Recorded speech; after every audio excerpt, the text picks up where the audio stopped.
안녕하세요. 가끔씩 남의 사연을 들으며 울고 웃던 사람인데 오늘은 제 이야기를 적어볼까 합니다. 저도 사실 제가 이렇게 이야기를 적게 될 줄은 몰랐네요. 저는 30대 여성이고 3년간의 결혼 생활 끝에 이혼을 하게 되었습니다. 친정아버지께서 오래전부터 한자리에서 길게 빵집을 하나 하셨어요. 예전에는 동네 장사기는 하지만 단골도 많고 장사가 잘 되었는데 시간이 지나면서 프랜차이즈도 많이 생기고 빵도 유행을 타다 보니 손님들이 조금씩 줄어드는 게 눈에 보이더라고요. 아버지의 영향으로 저는 해외 제과제빵 유학을 다녀온 뒤였는데 아버지께서 빵집을 같이 해보지 않겠냐는 제안을 하셨어요. 원래는 제과 겸 연구팀에 지원을 하려고 다녀온 유학이지만 장사가 생각보다 안 돼서 어려운 아버지를 못 본 채 할 수도 없고 사업을 해보는 것도 저에게 나중에 도움이 되지 않을까 하는 생각에 아버지를 도와주기 시작했습니다. 가게는 내부부터 새 단장을 시작하여 카페를 겸한 빵집으로 바꿨고 그 과정에서 초반에는 가게 확장이며 돈이 참 많이 들었지만 지금은 직원이 10명이 넘어갈 정도로 규모가 커졌습니다. 남편은 사업을 확장하고 있던 그 시기에 만나게 되었습니다. 제가 동물을 참 좋아하는데 여건상 키울 환경이 안 되었어요. 가게 일이 바빠 집에 있는 시간도 거의 없었으니까요. 그래서 유기견 센터에 봉사활동을 다니곤 했는데 그때 남편을 처음 알게 되었고 그렇게 시간이 지나니 남편에게서 청혼까지 받게 되었습니다. 결혼은 현실이다 보니 아무래도 저도 생각이 많아지게 되더라고요. 남편은 이혼 가정에서 자라왔고 아직 대학생인 신우와 경제적 능력이 없는 시어머니 때문에 남편이 실질적인 가장 노릇을 하고 있다는 사실 때문이었습니다. 남편의 직장이 대우가 나쁜 편은 아니었지만 현실적으로 남편에게 딸린 식구가 있다 보니 남편의 청혼에도 바로 대답을 하지 못했었어요. 제가 속물처럼 느껴지기도 했지만 결코 사랑만으로는 행복할 수 없다는 걸 알기 때문에 현실적인 부분에 대해서 한번 이야기해보기로 했습니다. 남편도 솔직히 결혼하자마자 바로 경제적인 도움을 끊는 건 어려울 것 같다고 솔직하게 이야기해주더군요. 하지만 여동생이 곧 대학 졸업을 앞두고 있고 이후에 취직을 하게 되면 그때부터는 지원을 끊을 수 있다고요. 당장은 한 달에 50만 원씩은 다달이 보내야 할 것 같다는 말에 안 된다고 말할 수도 없었습니다. 오히려 둘러대지 않고 사실대로 말해준 부분에 고맙기까지 했어요. 한편으로는 남자가 자기 집안 형편이 어려운 이야기를 하는데 그것만으로도 얼마나 자존심이 상했을까 하는 생각이 들었고 어떻게 보면 집안의 기둥을 제가 뽑아오는 거나 마찬가지니 그 정도의 책임은 질 수 있다고도 생각했어요. 말한 대로 시댁에 지원하려고 한 금액도 그렇게 큰 편은 아니었고요. 그렇게 시댁에 대한 이야기는 마무리 짓기로 하고 저는 결국 남편의 청혼을 수락했고 결혼 준비를 하게 되었습니다. 남편이 모아둔 돈은 3천만 원으로 절대 많은 편은 아니었는데 저 또한 당시 아버지의 빵집을 카페 형식으로 바꾸는 와중에 옆에 가게 하나를 터서 확장하고 있던 상황이라 모아둔 돈이 거의 없는 상황이었어요. 저도 제 수중에 모아놓은 돈이 남편보다 오히려 더 적은 상황인데 남편이 모아둔 돈이 적다고 해서 그걸 가지고 결혼을 한 해 만에 이야기할 생각은 없었어요. 그 돈 가지고 신혼집을 구하는 데는 어려움이 많았습니다. 이래저래 알아보다 친정부모님이 그렇게 스트레스 받을 바에야 들어와서 살라는 제안을 하셨어요. 남자가 된 입장에서 처가살이하는 걸 결심하기가 쉽지 않았을 텐데 남편은 그 제안을 흔쾌히 받아들여 주었습니다. 당시에는 버는 돈이 족족이 다 가게에 투자되어야 하는 상황이었지만 가게가 완전히 자리 잡은 지금은 분가해서 따로 나와 살고 있어요. 그 이후로 참 많은 게 순식간에 생각지 못한 방향으로 흘러가더라고요. 저희가 신혼여행에서 돌아오고 얼마 지나지 않았을 때입니다. 시어머니가 기니 할 이야기가 있다고 하시면서 밖에서 식사를 같이 하자고 하셨습니다. 그리고 당일날 약속 장소에 나가니 시어머니께서는 낯선 남자분과 함께 계시더라고요. 오랜 시간을 알고 지내신 분인데 이제 아들도 장가를 갔고 당신도 당신의 인생을 시작하고 싶다고 하시더군요. 자식의 입장에서 부모가 행복을 찾는다는데 안 된다고 할 수 있을까요? 저도 며느리로서 기쁜 마음으로 축하해드렸지만, 동시에 그러면 신우는 어쩌나 걱정도 되고, 이제 생활비는 안 드려도 되나 그런 생각도 들더라고요. 순간이었지만 많은 것이 머릿속에 스쳐 지나갔습니다. 그런 제 마음을 읽기라도 하신 듯, 시어머니께서는 생활비 문제는 차차 이야기하자고 눈치를 주셨고, 신우는 당신과 계속 같이 살 거니까 걱정 말라고 하셨습니다. 그런데 시어머니는 얼마 뒤 생각지도 못한 부탁을 해오셨습니다. 하루는 말씀도 없이 저희 가게에 오셨더라고요. 무슨 일이라도 있으신 건가 놀랐는데, 그건 아니고 기니 할 말이 있어서 오셨다고 하시더군요. 그런데 그동안 시어머니를 겪어본 결과, 보통 이런 식으로 대화를 시작하시면 매번 상상도 못한 이야기를 하셔서 이번에도 역시 무슨 이야기를 하시려나 긴장이 다 되더라고요. 시어머니는 제가 묻지도 않았는데 갑자기 저에게 어쩌다 시아버지랑 이혼을 하시게 된 건지 구구절절 들려주셨습니다. 당신이 얼마나 힘들게 살아왔는지 거의 자서전을 읊듯이 자기 이야기를 시작하셨어요. 저에게 왜 이런 이야기를 하시나 싶어서 부담스럽기도 하고 계속 듣고 있으니 안쓰럽기도 하고 마음이 복잡하더라고요. 이윽고 시어머니는 그래서 말인데 당신도 지금의 남자친구분과 드레스 입고 사진 하나 정도는 찍고 싶다고 그러시더라고요. 시아버지랑 이혼하면서 그나마 젊은 시절 찍었던 웨딩 사진도 다 찢어버렸다면서 더 늙기 전엔 한 번 더 찍어두고 싶으시다고요. 같은 여자로서 그럴 수도 있겠다 싶어서 좋은 생각이신 것 같다고 말씀드렸어요. 시어머니는 저라면 이해해줄 줄 알았다면서 그래서 말인데 저에게 혹시 200만 원 정도만 빌려줄 수 있냐고 물어보시더군요. 상대분께 부담을 주고 싶지 않아서 당신이 다 부담하시겠다고 몸만 오면 된다고 하셨다는 거예요. 당혹스러웠지만 안 된다고 할 수도 없고 남편이랑 상의해보겠다고 했습니다. 그날 밤 남편에게 이런 일이 있었다고 아냐고 물어보니 오히려 남편이 저에게 어떻게 하면 좋겠냐고 묻더라고요. 그러면서 자기 어머니지만 정말로 인생이 불쌍하고 기구하긴 하다면서 자기의 솔직한 마음은 어머니가 하고 싶은 대로 해드리고 싶다더군요. 하지만 당시 제가 버는 돈은 족족이 사업을 위해 투자를 하고 있었고 남편이 버는 돈으로는 저희 생활비를 해야 했기 때문에 저희도 여유가 있는 상황은 아니었습니다. 어려운 상황인 건 알지만 남편은 이번 한 번만 시어머니 소원을 들어준다면 저에게 평생 빚 갚는다는 마음으로 살겠다고 간곡하게 부탁을 해왔고 그런 남편의 모습을 보니 차마 모른 채 할 수 없어서 알겠다고 했습니다. 하지만 시어머니의 부탁은 거기서 끝이 아니었습니다. 사진만 찍겠다고 하시던 부탁과는 다르게 시어머니께서는 만나시는 그분을 저희 친정부모님께도 정식으로 소개하고 싶다고 하셨어요. 친정부모님이 이 상황을 어떻게 받아들이실지 예상이 안 돼서 꺼려졌지만 친정부모님께서도 일가 친척들한테 전부 소개시켜주는 것도 아니니 뭐가 문제가 되겠냐며 식사 자리라도 한번 갖자고 말씀해 주셨습니다. 남편도 저희 부모님께 몇 번을 허리를 숙이며 감사함을 표했어요. 동네 식당에서 식사를 할 수는 없지 않냐는 시어머니 고집에 강남에 있는 상견례 장소로 유명한 한정식집에서 자리를 가져야 했고 그날 계산까지도 시어머니의 체면 이야기를 하면서 결국 저희가 부담해야 했습니다.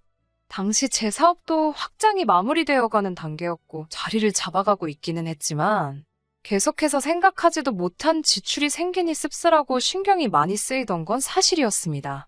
게다가 시어머니와 상대분이 같이 살기 시작하면서 일은 더 복잡하게 꼬여만 갔습니다. 시어머니께선 원래 사시던 전셋집에서 나와 보증금을 빼서 상대분 집으로 들어가신다 하시더군요. 솔직히 부모가 재혼을 한다고 하면 자식들이 재산 문제 때문에 골머리를 썩는다던데 그 일이 제 이야기가 될 줄은 상상도 못했습니다.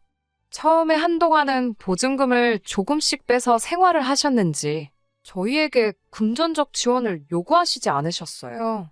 그런데 몇 달이 지나자 슬슬 저희에게 다시 얼마씩이고 좀 보내라고 채근을 하시더라고요.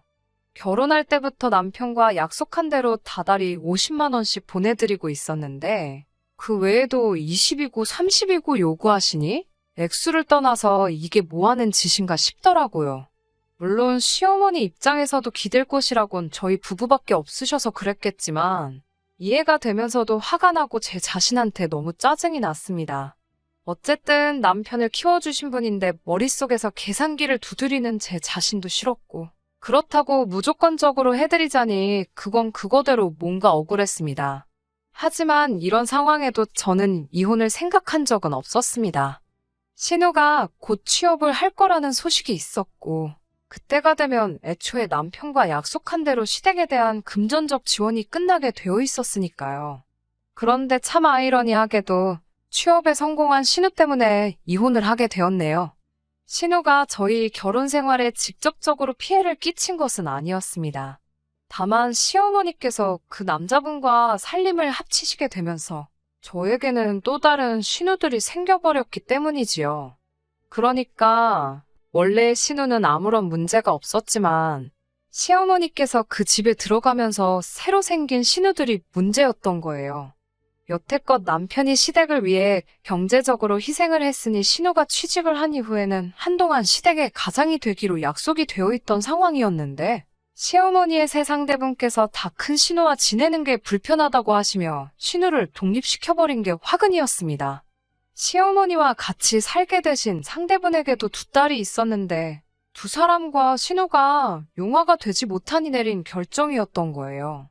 취직 후 시어머니를 부양하기로 했던 신우가 그렇게 내쫓기듯 독립을 하게 되면서 신우도 마음이 많이 상했기도 하고 이제 자기 인생을 준비해야 하니 남편이 하는 만큼만 도와드리고 그 외에는 자기도 아무것도 더 해주고 싶지 않다고 말해왔습니다.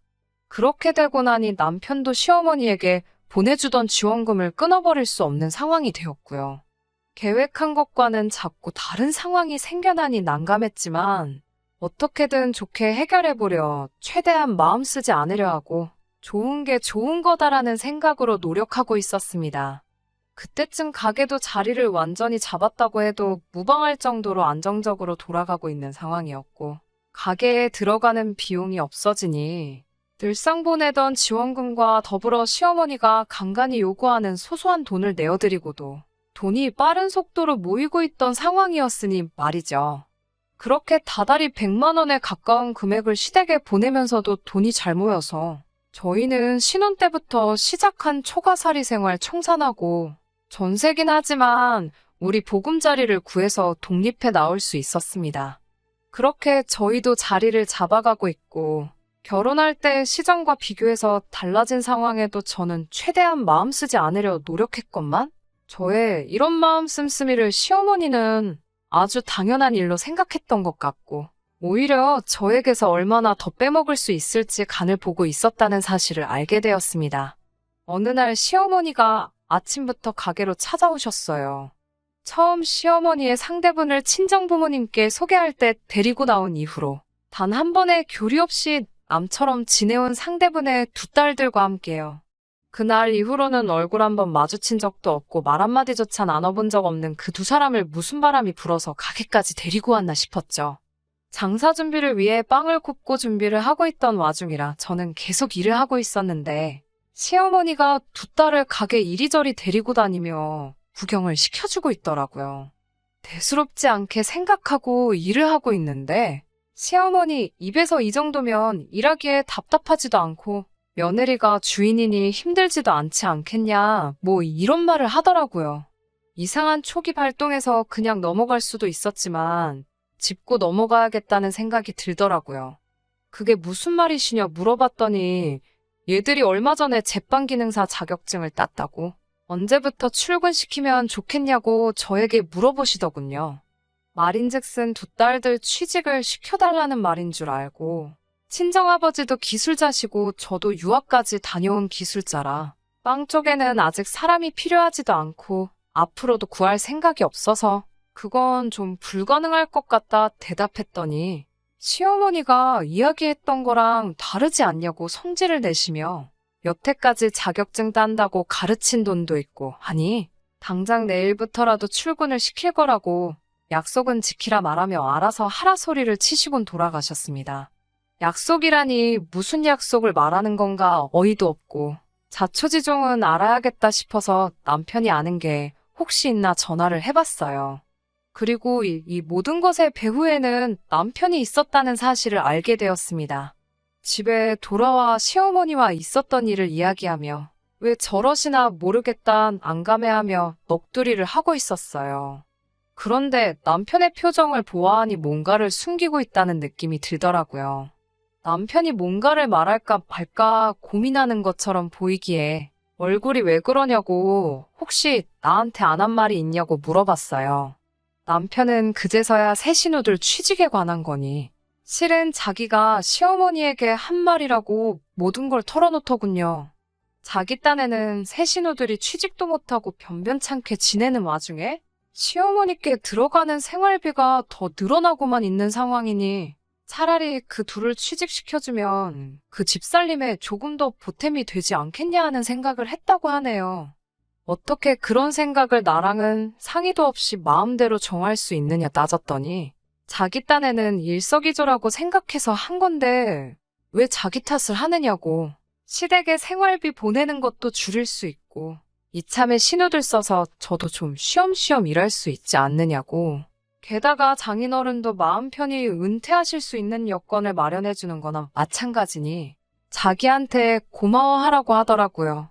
아무리 가져다 붙이면 이유라지만 어이가 없었어요. 저도 경력으로만 따지면 저희 아버지의 비할 바는 아니지만 저는 이미 어릴 적부터 쭉 제빵 쪽에 교육을 받아왔고 나름 해외에 유학까지 다녀온 유학파인데 남편은 당장 그 둘에게 일자리를 마련해주면 가게는 신경 안 써도 되지 않느냐고 말하는 게 마치 저에게는 이제 갓 자격증을 딴 새 신우들이 충분히 그 정도는 만들 수 있지 않느냐는 말처럼 들렸어요.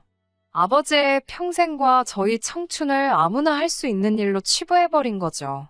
거기에 언제부터 가게에는 그렇게 신경을 썼다고 대청소라도 도와달라면 피곤하다고 빼기만 했던 주제에 어디서 자기 마음대로 사람을 구하고 뭘 시키고 어디서 이제 자격증의 잉크도 마르지 않은 초짜 2명 데려다가 가게를 운영해라 마라 소리도 하고 아주 운영까지 하려 드는 것도 어이가 없었습니다.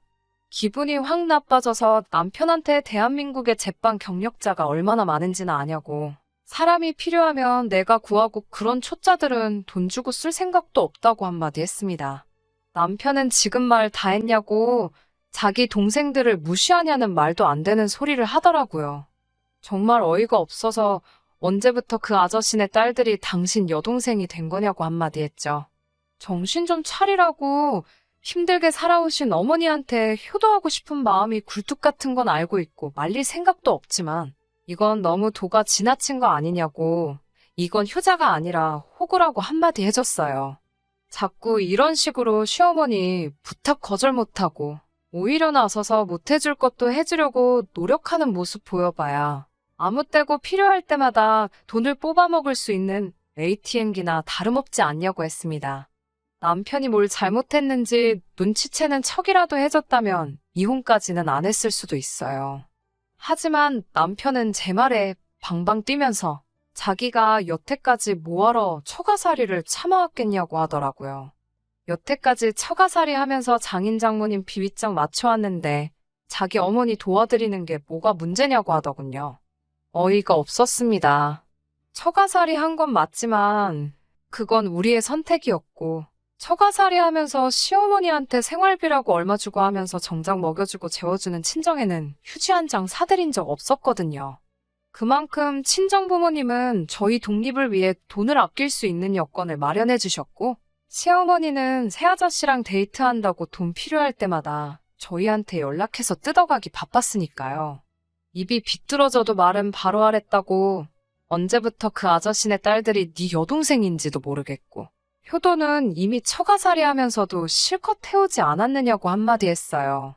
진짜 우리가 시어머니한테 똑바로 안 했다고 생각하는 거냐고 똑바로 대답하라고 이게 마지막 기회라고까지 했습니다. 하지만 남편은 그 기회조차도 저버리더군요. 결혼 후에 그만하기로 했던 시어머니 지원까지 눈 감아주고 오히려 더 많은 돈을 보내더라도 아무 말 없던 저를 친정에만 돈을 주는 이기적인 여자라고 하더라고요. 가게 확장하는데 결혼 후에도 큰 돈을 들인 건 사실이지만 현재 가게가 자리 잡은 지금 벌어들이는 돈은 다 저희 수입이나 마찬가지니 투자한 거나 마찬가지 아니냐 말해봤지만 남편은 친정에 투자했듯이 자기 여동생들에게도 투자를 해보라고 적반하장으로 나오는 겁니다. 저는 최후 통첩을 했어요. 자식을 현금 인출기로 생각하는 시어머니 뒷바라지 열심히 하고 피 한 방울 섞이지 않은 여동생들에게 투자나 실컷 하라고요. 남편은 이혼을 하게 되면 저로부터 꽤 많은 양의 재산 분할을 받을 거라 생각했었나 봅니다. 하지만 여태까지 시어머니에게 돈이 흘러들어간 기록과 여러 정황 증거들 때문에 남편의 요구는 받아들여지지 않았고 남편은 땡전 한 푼 건지지 못하고 집을 떠나게 되었어요. 얼마 전 신우를 만났습니다. 남편이 뒷바라지 해주고 싶은 새아저씨네 딸들이 아니라 그 집에서 애물단지 취급을 받으며 강제로 독립하게 돼버린 진짜 신우를요. 신우가 저에게 잘못한 거는 없는데 저한테 미안하다는 사과 먼저 하더군요. 그리고 남편의 소식을 들려줬어요. 같은 여자인 자기도 애물단지 취급을 받아 독립을 하게 되었는데 제 남편은 오죽했겠냐면서요. 남편은 자기 어머니와 새로 살게 된 가족들을 위해 저와 이혼까지 불사했는데 이혼 가치가 사라지니 그 집에서도 자기처럼 애물단지 취급을 받아 지금은 혼자서 고시원을 전전하면서 살고 있다고 합니다. 시어머니와 같이 지내시는 새아저씨가 말하길 자기 딸들 취직만 시켜준다면 새아저씨 재산으로 어머니와 함께 노후를 보내겠다는 약속을 했었다네요. 그때부터 새아저씨의 딸들을 여동생이라 생각하고 어떻게든 저희 가게에 취직을 시키려 저 몰래 더러운 뒷공작을 벌이고 있었던 거예요. 어머니의 편한 노후를 위해서 말도 안 되는 어깃장을 부리던 남편의 어긋난 효심 때문에 저와 이혼을 하게 된 거였네요. 놀라운 건 새아저씨에게는 따로 재산이 없었다고 합니다. 시어머니의 노후를 약속한 것 또한 거짓말이었던 거죠. 남편은 그런 것도 모르고 계속 이용만 당하다가 버려지고 만 것이죠. 남편이 신우를 시켜 저와 이야기해보라 보낸 거긴 하지만 신우 또한 그게 저한테도 못할 짓이라고 생각해 이렇게 모든 사실을 전해주러 나온 거라고 합니다. 잘 헤어진 거라고 그 집구석하고 계속 연붙이고 있으면 좋은 꼴 못 봤을 거라며 남편의 부탁을 받고 왔지만 저에게 사과를 해주고 싶어 이렇게 자리에 나온 거라 하더라고요. 가게는 전에 없이 바쁘게 잘 돌아가고 있어요. 함께 힘든 시간 이겨내고 행복하게 살 계획이었지만 제 믿음을 저버린 사람과는 더 이상 함께 할 수 없을 것 같네요. 끝까지 저를 이용만 하려고 했던 남편과 시어머니가 얼마나 잘 살지는 모르겠지만 적어도 사소한 욕심 때문에 저를 놓치게 된 걸 매일같이 땅을 치고 후회하며 지냈으면 하는 바람이에요. 제가 조금 이기적이었을까요? 아무튼 제 이야기는 여기서 끝마치도록 하겠습니다. 끝까지 들어주셔서 감사합니다. 오늘의 사연은 여기까지입니다. 구독과 좋아요, 알람 설정 부탁드리고 더 좋은 사연으로 다시 찾아뵙겠습니다. 감사합니다.